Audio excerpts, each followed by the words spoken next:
नमस्कार, मी doctor Anagha Kulkarni. Happy and healthy life at home या आपल्या चॅनलवरती हेल्थ टिप्स असतात, ब्युटी टिप्स असतात, तसंच मोटिवेशनल टॉकसुद्धा असतात.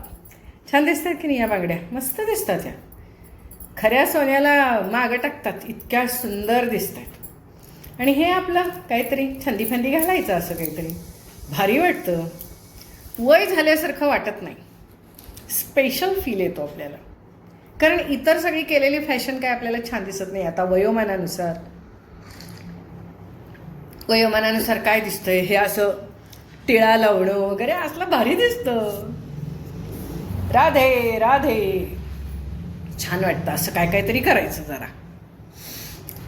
मग तर आज एक विषय सुचला, म्हटलं सकाळ सकाळीच बोलून टाकावं तुमच्याशी, नाहीतर नंतर एकदा डोक्यातनं गेलं की गेलं. काय हल्ली ना सगळीकडं असे काही विषय ऐकायला मिळत आहेत. ते घरात टी व्ही एकतर सारखा चालू असतो, त्या टी व्हीवर बघावं तेव्हा त्या न्यूज, आणि त्या न्यूजमध्ये काय एक एक भयान असतं. नको वाटतो बघायला. ते मन असं उद्विग्न होऊन जातं. पण काय करणार, काय शेवटी जगामध्ये ह्या सगळ्या गोष्टी खूप पूर्वीपासून चालत आलेल्या आहेत. काय बदलत नाही, फक्त ह्याच्यामध्ये नुकसान होतं स्त्रियांचं, म्हणून सारखं सारखं बोलावं असं वाटतं. कारण बोलल्याशिवाय ॲटलिस्ट कमीत कमी आपण लोकांना शहाणं करतो, प्रॉब्लेम्स दाखवून देतो, एवढं तरी आपल्या मनाला समाधान. सुधारायचं सुधारतात, न सुधारणारे सुधरत नाहीत. काय ते 19 वर्षाची मुलगी असते, कोणतरी शाळेतला कोणतरी असतो, त्याच्याबरोबर अफेअर असतं. 40 वर्षाचा माणूस, एखादा 40 वर्षाची बाई असते, तिचं 20-25 वर्षाच्या पोराबरोबर काहीतरी चालू असतं अफेअर. कुठंतरी एखादा बाबा उगवतो, बुवा तिथे बाया, तसं ते बाबा उगवतो, आणि त्याच्या मागं एवढ्या काय बाया लागतात. त्यांच्या मागं पुरुष कसे काय असत नाहीत मला काही कळत नाही. एवढे हे बाबा लोक काय ना काहीतरी बाबागिरी करत हिंडत असतात. त्याच्या मागं ते काय वेगळ्या वेगळ्या प्रॉब्लेमसाठी घरातल्या त्या बाया कशासाठी जातात काय कळत नाही. पुरुष कोण जात नाहीत. किती कमी पुरुष असतात तिथं, काही नसतातच. ते असतात ते त्यांचेच पेरलेले पुरुष असतात. सगळ्या ठिकाणी असं बघायला मिळालं की असं वाटतं स्त्री ही एवढी कमकुवत का? काय एवढं त्या स्त्रीला असं वाटतं, भावनांना इतकं काय ती एवढी महत्त्व देत असते, काय कळत नाही बा. शेवटी म्हणायचं हार्मोन्स हार्मोन्स हार्मोन्स. खरंच आहे ते. वयाच्या 13व्या दूध ठेवले म्हणून बघते. वयाच्या 13व्या वर्षापासून 45 ते 50 वयापर्यंत दर महिन्याला होणारे ते हार्मोन्सचे बदल. पाळी होते, पुन्हा आपलं ते शरीर नवीन पद्धतीने पुढचे 15 दिवस तयार, पुन्हा ते पाळी होते. ह्या सगळ्या भानगडीमध्ये त्या स्त्रीची वाट लागते मानसिकरित्या. आणि त्या सगळ्या ह्याच्यामध्येच ती त्या हार्मोनलच्या चक्रामध्ये हे असले उद्योग करून बसते. काय ते सेन्सिटिव्ह होते ती स्त्री. काय एवढी वय वर्षे 13 ते 50 पर्यंत स्त्रीचं जीवन फार वाईट. आणि त्याच वयामध्ये सगळ्या तिच्या जबाबदाऱ्या, लग्न होते तिचं, जबाबदाऱ्या, पुन्हा ते घरातले प्रॉब्लेम्स, नात्यांचे प्रॉब्लेम्स, पैशाचे प्रॉब्लेम्स, तब्येतीचे प्रॉब्लेम्स सगळीकडे. आणि घरातली लोक वेळ देत नाहीत. घरात हल्ली कोण मोठा नाही ज्याच्याशी आपण बोलावं, मार्गदर्शन मिळवावं. मग ते मार्गदर्शन कोणाकडनं, बाहेर कोणाकडनं तरी मिळवायचं. मग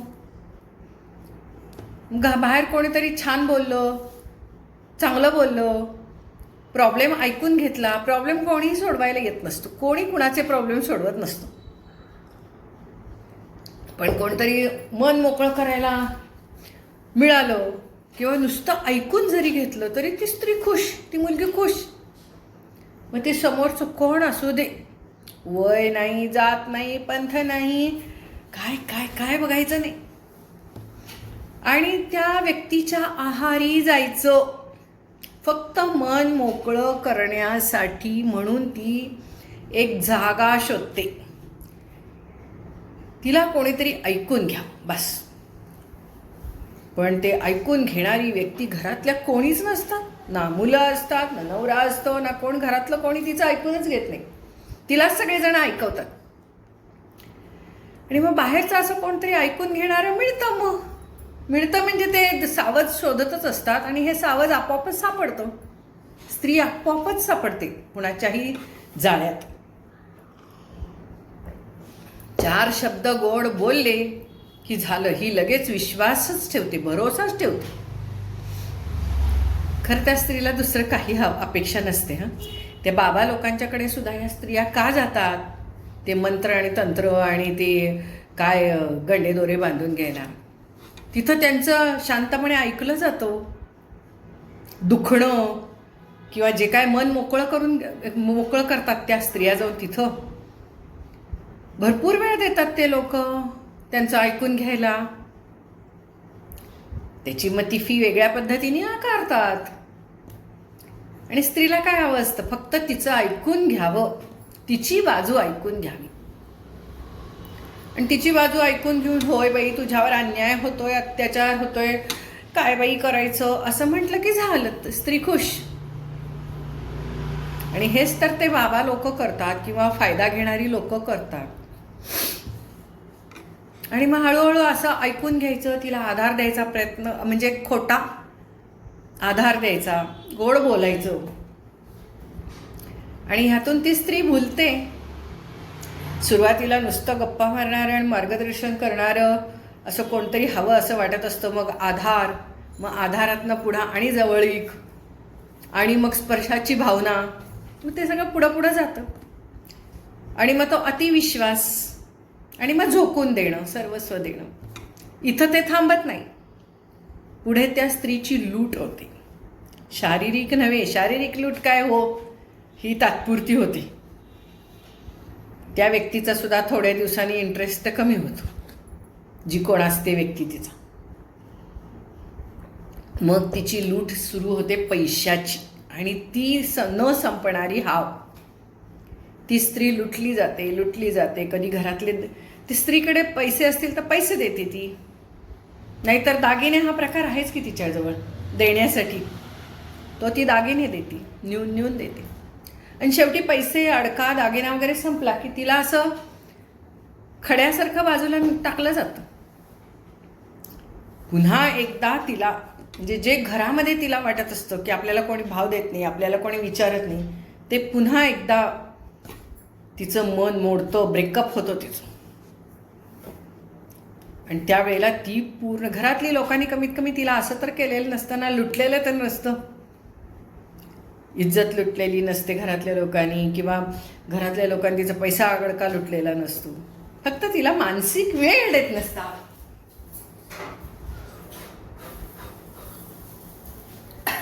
दूध एवढं बघून सुद्धा आलंच तेवर. मानसिक वेळ देत नसतात. आणि त्या मानसिक वेळ मिळावा, आपल्याला कोणीतरी किंमत द्यावी, आपलं कोणीतरी ऐकून घ्यावं, एवढ्यासाठी ती स्वतःला बाहेर हे सगळं तिला मिळतं. आणि जो देतो तो तिला लुटतो. सुरुवातीला मानसिकरित्या आधार देऊन, नंतर इज्जत लुटतो, पैसा अडका लुटतो, सगळं लुटतो. शेवटी ती बाहेरून आणि नंतर सोडून देतो. बाहेरचा माणूस सुद्धा सोडून देतो. पैसे अडक्या संपल्यावर काय करतात? सोडून देतात. सगळी तिकडे बुवा तिथे बाया तिथं, काय बघतो आपण? तेच की. प्रॉब्लेम तर काही सुटत नाहीत ह्या बायकांचे. आणि जो फायदा घेत असतो, भोंदूगिरी करत असतो, त्या व्यक्तीचा ह्या बाईच्या मधला किंवा ह्या मुलीच्यातला इंटरेस्ट कमी झाला की दुसरा सावस शोधायला सुरुवात. ही साखळी आहे, साखळी. जिथे तिथे आपण ह्या गोष्टी ऐकतोय. ते मोठं ते एक प्रकरण झालेलं आहे की आता, मोठं प्रकरण. त्याच्यामध्ये अनेक मोठी मोठी लोक सुद्धा आता सापडलेली आहेत. बुवा तिथे बायावालं. प्रकरण ते. त्याच्यातही तेच आहे. पुन्हा त्या कितीतरी पळून जाणाऱ्या मुली,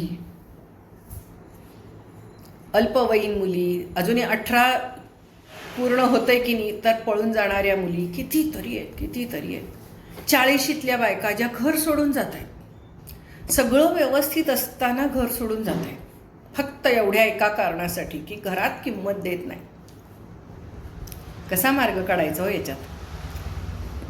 एकच मार्ग आहे, घरातल्यांनी बदललं पाहिजे. घरातल्या स्त्रीला घरात सन्मान मिळाला पाहिजे, प्रेम मिळालं पाहिजे, आपुलकी मिळायला पाहिजे.